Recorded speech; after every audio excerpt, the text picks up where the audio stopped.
Bonjour à tous, infiniment heureux de vous retrouver pour notre rendez-vous quotidien, le Chitat du jour, que je vous invite à partager avec vos proches, avec vos connaissances. Nous sommes aujourd'hui le Yom Sheni de la Parashat Lech Lecha, et nous sommes le 5 Cheshvan 5786.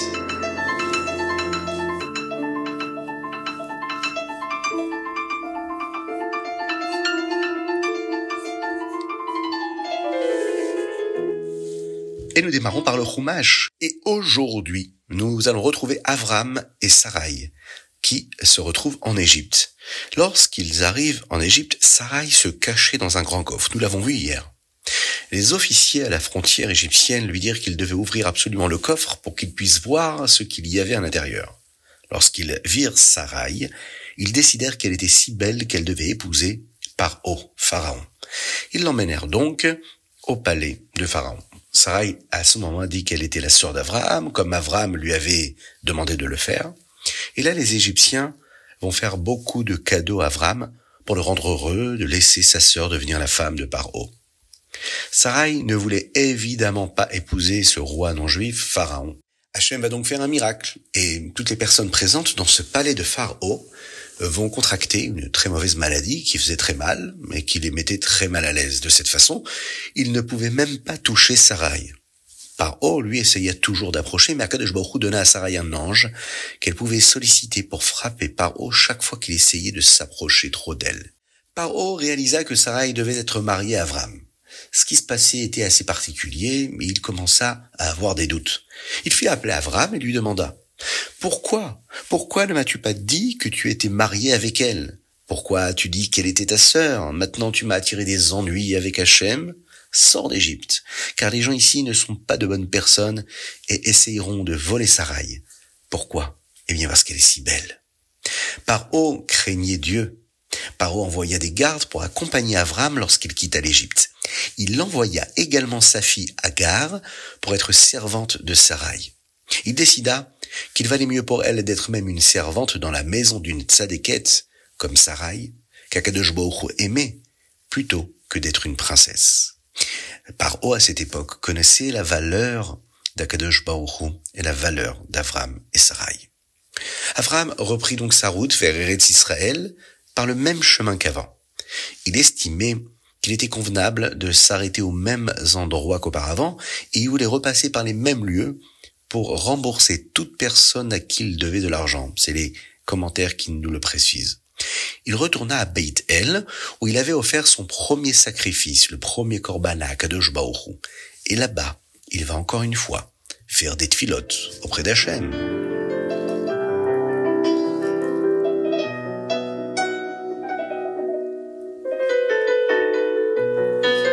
Nous continuons notre Chitat avec le Télim du jour. Aujourd'hui, nous sommes le Cheshvan, le 5 Cheshvan, et nous lisons du chapitre 29 au 34, du Chavtet au Lamed Dalet. Le rabbi Yosef Yitzhak, le rabbi précédent, a raconté cette histoire. Une fois, lorsque le Hadmour Haïm-Tsaï, le deuxième rabbi de la dynastie Chabad, avait 7 ou 8 ans, il pria plus longtemps que d'habitude. Il pria ce que nous appelons Be'arichut, avec concentration, en prenant son temps. Après avoir terminé cette fila, quelqu'un lui demanda ce qui lui avait pris tant de temps. Là, le rabbi, le Hadmour Haïm-Tsaï, à ce moment-là, répondit qu'il s'était arrêté pour réfléchir à quelque chose qui était dit dans la tfila, et cela avait pris beaucoup plus de temps que d'habitude. De quelle partie s'agissait-il? Eh bien, c'était un verset qui fait partie du chapitre Lamed que nous lisons aujourd'hui dans notre Télim du jour. Nous récitons ce chapitre tous les jours d'ailleurs avant le Baruch She'amar. Hachem Elokai, Shivati Elecha Vatir Pa'eni. Hachem, j'ai crié vers toi, et tu m'as guéri. Le Hadmour Haïm-Tsaï réfléchissait au mot Vatir Pa'eni, et tu m'as guéri, et il pensait que ce mot-là est lié avec le mot Rifion, rendre quelque chose plus faible. C'est ainsi que le verset pourrait signifier: j'ai crié vers toi, Hachem, et tu as rendu mon Yetzerara moins fort. Tu l'as affaibli. Il réfléchissait donc à la façon dont Hachem nous aide à triompher de notre Yetzerara. Très bientôt, lorsque Mashiach viendra, Akadosh Baruch Hu enlèvera complètement notre Yetzerara. Nous aurons gagné cette lutte-là contre ce mauvais penchant, et jusque-là, Hachem nous aide à le rendre plus faible, à l'affaiblir un petit peu plus tous les jours, afin que nous agissions comme Akadosh Baruch Hu le désire, et par cela, faire venir Mashiach.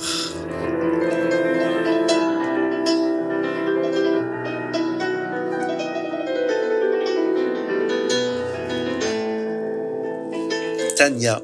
Aujourd'hui, nous étudions le Siman Chaf Vav.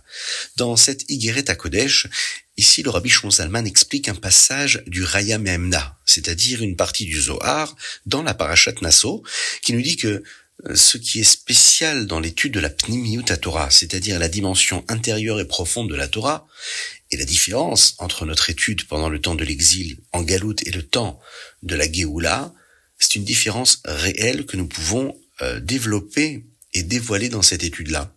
Une personne qui étudie ce Zohar pourrait penser au début que le Zohar dit que lorsque le Mashiach viendra, nous n'étudierons plus le Niglé, c'est-à-dire la dimension révélée de la Torah, et que nous n'étudierons que la Pnimiyut HaTorah, la partie profonde de la Torah. Là, le Rabbi Shlomo Zalman nous montre que cela ne peut absolument pas être le sens du Zohar, et en voici deux raisons. Première raison, dans la Gemara, il est dit souvent « Teiku ». C'est une formulation pour dire Tishbi yetaretz kushiot uvayot. Nous ne comprenons pas certaines lois, certaines halachot, mais le prophète Eliyahu Hanavi les expliquera lorsque le Mashiach viendra. Si Élie le prophète les explique, eh bien nous les étudierons bien sûr. La deuxième raison est la suivante. Les sujets que nous étudions dans ces lois sont des choses que nous continuerons de faire lorsque Mashiach viendra. Nous mangerons toujours de la viande, et nous devrons connaître toutes les lois qui concernent la shrita, l'abattage rituel de cette viande-là. C'est ici le sujet du Tanya qui nous préoccupe et qui nous rappelle que lorsque Mashiach viendra, on continuera d'étudier et la partie révélée et la partie cachée de la Torah qui en réalité sera dévoilée puisque ce sera la partie profonde, la Kabbalah, la Chassidoute et le dévoilement de la sagesse d'Akadosh Baruch Hu, que nous allons, Be'ezrat Hashem, très rapidement découvrir ou redécouvrir.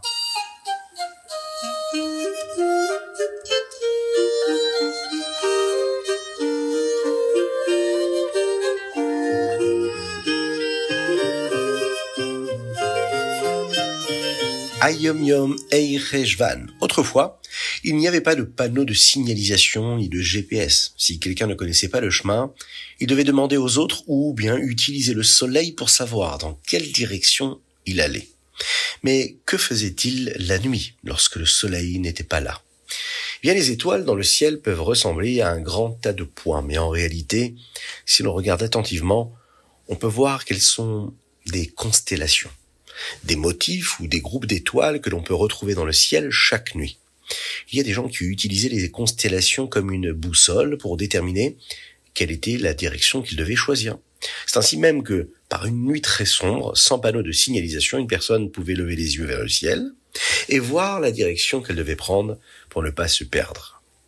Le monde peut parfois être un endroit très sombre, confus. Les gens s'occupent de choses qui ne sont pas si importantes et ne réalisent pas ce qu'ils devraient faire. Le Ham Israël, lui, est comparé à des étoiles. Chacun de nous a la force de briller, être une Dougma Chaya, un exemple vivant. Notre bon exemple montre aux autres la manière dont ils doivent agir et comment suivre le chemin de la Torah et des mitzvot. Le Ham Israël, les Juifs sont comme des étoiles qui aident les autres à ne pas se perdre dans l'obscurité de l'exil, dans l'obscurité de la galoute.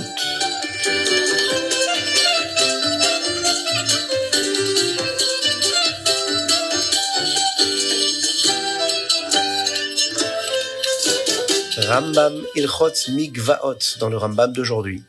Nous en apprenons davantage sur le mikvé. Le chapitre 8 nous dit quand nous pouvons joindre deux étendues d'eau pour en faire un seul mikvé. Par exemple, si une autre piscine de n'importe quel type d'eau touche un mikvé déjà existant, l'un ou l'autre peut être utilisé comme mikvé. C'est en fait ainsi que nos mikvaot sont généralement construits aujourd'hui. Il y a un mikvé avec de l'eau de pluie sous terre, puis un mikvé qui est considéré comme une piscine d'eau dans laquelle nous nous trempons, qui est relié par un trou à l'eau de pluie qui est, elle, en dessous. Bor, tachad, bor. Dans le chapitre 9, le Rambam nous enseigne 6 niveaux de mikvé. Le niveau le plus élevé est une source d'eau. Ce niveau de mikvé doit être utilisé pour des choses comme l'eau mélangée aux cendres de la para adouma, la vache rousse, ou menida, qui nécessite une eau avec le plus haut niveau de la pureté. Enfin, dans le chapitre 10, le Rama nous enseigne le cas de doute. C'est-à-dire que se passe-t-il si nous ne sommes pas sûrs qu'il y avait assez d'eau dans le mikvé? Que se passe-t-il si nous ne sommes pas sûrs que l'eau qui est tombée dans le mikvé était suffisante pour le rendre invalide ou pas? Le Rambam nous donne des éléments de réponse et cela nécessite d'étudier en profondeur ces lois-là pour bien en comprendre toutes les conséquences.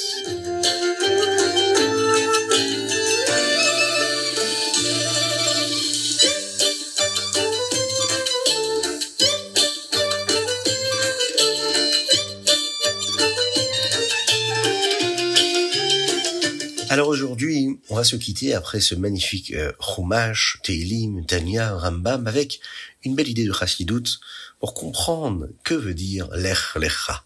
Lech signifie aller. Et dans la paracha, nous voyons comment Avram Avinu va et fait ce qu'Hachem lui demande, se rapprochant matériellement de l'endroit où Hachem voulait qu'il aille, et spirituellement se rapprochant d'Akadosh Baruch Hu, de façon à ce que sa vie prenne une consistance spirituelle de sainteté véritable. Partout où il va, il accomplit sa shlichut, sa mission, celle d'enseigner à tous qu'Akadosh Baruch Hu existe, que Dieu existe. Et certaines parties de la paracha ne donnent pas l'impression qu'Avram avance. Juste au moment où Avram arrive en Eretz Israël, il y a une famine et il doit quitter Eretz Israël et descendre en Égypte. Là, Sarai, qui va devenir ensuite Sarai, capturée et emmenée au palais de Pharaon, est-ce qu'on peut appeler cela une montée en Gdusha? Est-ce qu'on peut appeler ça une évolution? Ou est-ce que Avraham ici est en train d'aller? En réalité, tout cela fait partie de l'Ech Lecha, aller de l'avant. En effet, ces événements faisaient partie des épreuves d'Avraham Avinu. Et en réussissant chacune de ces épreuves, Avraham se rapprocha encore plus de Dieu. Grâce à la descente en Égypte, il devint riche, célèbre. C'est ce qui lui permit d'accomplir sa mission d'une manière bien meilleure. Et ainsi, même ces événements de descente, qui pourraient être interprétés comme une chute, Chas Shalom, font en réalité partie de la montée d'Avraham Avinu. Eh bien, c'est la même chose pour chacune et chacun d'entre nous. Quand on est en galoute, on est déjà en train d'avancer vers la Géoula. Il y a beaucoup de choses qui se produisent en galoute, en exil, et qui nous semblent comme nous entraîner encore plus loin de la Géoula, Chas Shalom. Au lieu que les choses s'améliorent, on a l'impression que les choses semblent parfois s'aggraver. Mais tout comme dans la parashat Lech Lecha, ces périodes de chute, de descente, font toute partie de la montée vers le haut. Ces moments difficiles, ces moments de galoute, personnels comme global, font partie d'un processus, celui de se rapprocher du Mashiach. Cela ne se ressent pas toujours ainsi, mais la vérité est là. La vérité est que la galoute elle-même est ce qui apporte la Géoula. La galoute crée la Géoula. Be'ezrat Hashem, on vivra ce moment tous en Eretz Israël avec la venue de Mashiach, avec la construction du Beth Amikdash, très très très rapidement. Je vous invite à partager ce chitat afin de faire profiter le maximum de personnes, mais également à nous envoyer vos dédicaces et à vous associer à la diffusion du chitat sur chitat.fr, mais également par WhatsApp au 06 21 37 24 52. À très bientôt, soyez bénis.